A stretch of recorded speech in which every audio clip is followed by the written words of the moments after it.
ಉಡುಪಿಯತ್ತ ಗಮನಿಸೋದಾದ್ರೆ ಉಡುಪಿಯಲ್ಲೂ ಕೂಡ ಈಗಾಗಲೇ orange alert ಅನ್ನ ಘೋಷಣೆ ಮಾಡಿದ್ದಾರೆ.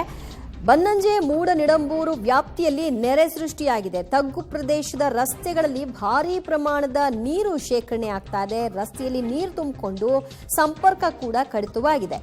ಬಯಲುಗದ್ದೆಯಲ್ಲಿರುವ ಬನ್ನಂಜೆ ಶನೇಶ್ವರ ದೇವಸ್ಥಾನ ಸಹ ಜಲಾವೃತವಾಗಿದೆ.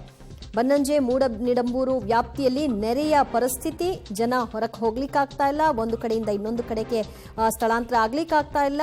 ದೇವಸ್ಥಾನಗಳು ಕೂಡ ಜಲ ದಿಗ್ಬಂಧನಕ್ಕೆ ಒಳಪಟ್ಟಿರುವಂತಹ ಚಿತ್ರಣ ಸ್ಕ್ರೀನಲ್ಲಿ ನೀವು ನೋಡ್ತಾ ಇದ್ದೀರಿ. ತಗ್ಗು ಪ್ರದೇಶ ಅದು, ಹಾಗಾಗಿ ಸಹಜವಾಗಿ ನೀರೆಲ್ಲ ಬಂದು ಅಲ್ಲಿ ಶೇಖರಣೆ ಆಗುತ್ತೆ. ಹಾಗಾಗಿ ರಸ್ತೆಯೇ ಈಗ ಪೂರ್ತಿ ನೀರು ತುಂಬಿಕೊಂಡಿರೋದ್ರಿಂದ ಅದರ ಮಾರ್ಗವಾಗಿಯೇ ನಡ್ಕೊಂಡು ಹೋಗಬೇಕು. ಸಾಧ್ಯ ಆದರೆ ವೆಹಿಕಲ್ ಅಲ್ಲಿ ಹೋಗುವಂತಹ ಸ್ಥಿತಿಗತಿಗಳು.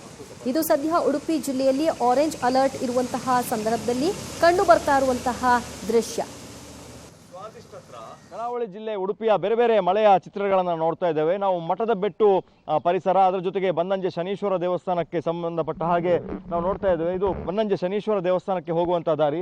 ಇಡೀ ರಸ್ತೆಯಲ್ಲಿ ನೀರು ತುಂಬಿಕೊಂಡಿರುವಂಥದ್ದು. ಅಂದರೆ ಇದು ಬಯಲು ಪ್ರದೇಶ, ಪಕ್ಕದ ಗದ್ದೆಗಳನ್ನು ನಾವು ನೋಡ್ಬೋದು, ಸಂಪೂರ್ಣವಾಗಿ ಜಲಾವೃತ ಆಗಿರುವಂಥದ್ದು. ಹಾಗಾಗಿ ಈ ಭಾಗದಲ್ಲೂ ಕೂಡ ಜನಜೀವನ ಸಂಪೂರ್ಣ ವ್ಯಸ್ತ ಆಗಿದೆ.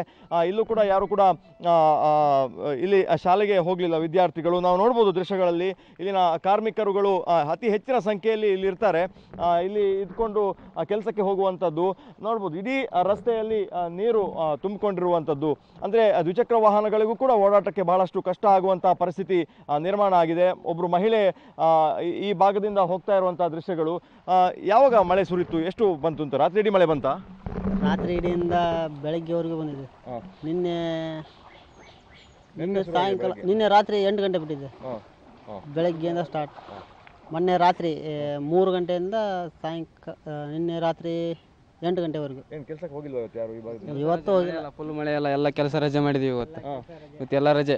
ಇದೆಲ್ಲ ಮಳೆ ಅಲ್ಲ, ಇದಕ್ಕಾಗಿ ಎಲ್ಲ ರಜೆ ಮಾಡಿದೀವಿ ಇವತ್ತು. ಇಲ್ಲಿ ತುಂಬಾ ಜನ ಇದಾರಲ್ಲ ಕಾರ್ಮಿಕರು? ಹೌದೌದು, ಫುಲ್ ಕಾರ್ಮಿಕರು ಜಾಸ್ತಿ ಜನ ಇದೀವಿ.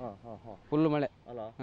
ನಾವು ನೋಡ್ಬೋದು ಅಲ್ಲಿ ವಿದ್ಯುತ್ ವ್ಯತ್ಯಯಗಳು ಕೂಡ ಬಹಳಷ್ಟು ಆಗಿದೆ. ಯಾಕಂದ್ರೆ ಮರ ಬಿದ್ದಿದೆ, ಗೆಲ್ಲುಗಳು ಬಿದ್ದಿದೆ. ಹಾಗಾಗಿ 10 ಕಂಬಗಳು ಧರಾಶಾಹಿ ಆಗಿರುವಂಥದ್ದು ನಾವು ನೋಡ್ಬೋದು. ಮೆಸ್ಕಾಂಗೆ ಸಂಬಂಧಪಟ್ಟಂತಹ ಸಿಬ್ಬಂದಿಗಳು ಬರ್ತಾ ಇರುವಂಥದ್ದು, ಅಲ್ಲಲ್ಲಿ ಕರೆಂಟ್ ಹೋಗಿರುವಂತಹ ಸಮಸ್ಯೆಗಳು ಆಗ್ತಾ ಇರುವಂಥದ್ದು, ಅಲ್ಲಲ್ಲಿ ಮರಗಳು ಕೂಡ ಬಿದ್ದಿದೆ. ಏನು ಸಾಗಿದೆ ಇಲ್ಲಿ? ಏನು ಫಾಲ್ಟ್ ಆಗಿದೆ? ಏನೇನು ಸಮಸ್ಯೆ ಆಗಿದೆ? ಅಲ್ಲಿ ಫಾಲ್ಟ್ ಆಗಿದೆ ಸರ್, ಒಂದು ಮರ ಬಿದ್ದಿದೆ. ತುಂಬಾ ಕಂಬ ಎಲ್ಲ ಬಿದ್ದಿದೆ? ಇಲ್ಲಿ ಒಳಗಡೆ ಇಲ್ಲ, ಅಲ್ಲಿ ಮೇನ್ ಲೈನ್ ಅಲ್ಲಿ ಬಿದ್ದಿದೆ. ಮಲ್ಪೆಲ್ಲ ಸುಮಾರು ಸಮಸ್ಯೆ ಇದೆ. ಎಷ್ಟು ಕಂಬ ಬಿದ್ದಿದೆ? ಒಟ್ಟು ಗೊತ್ತಿಲ್ಲ. ನಮ್ಮ ಸೆಕ್ಷನ್ ಅಲ್ಲಿ ಒಂದು 15 ಕಂಬ ಬಿದ್ದಿದೆ. ಎಲ್ಲ ರಿಪೇರಿ ಕಾರ್ಯ ಆಗ್ತಾ ಇದೆಯಾ? ಆಗ್ತದೆ, ಬರ್ತಾರೆ ಕೆಲಸ. ರಾತ್ರಿ ಗಾಳಿಗೆ? ರಾತ್ರಿ ಗಾಳಿ. ಹಾಗಾಗಿ ಅಂದರೆ ಒಂದು ಮರ ಬಿದ್ದಂಥ ಸಂದರ್ಭದಲ್ಲಿ ನಿರಂತರವಾಗಿ ಬೇರೆ ಬೇರೆ ಕಂಬಗಳು ಬಿದ್ದಿರುವಂಥದ್ದು. ಇಲ್ಲಿ ಬಂದಂಥ ಸಿಬ್ಬಂದಿಗಳಿಗೆ ತಮ್ಮ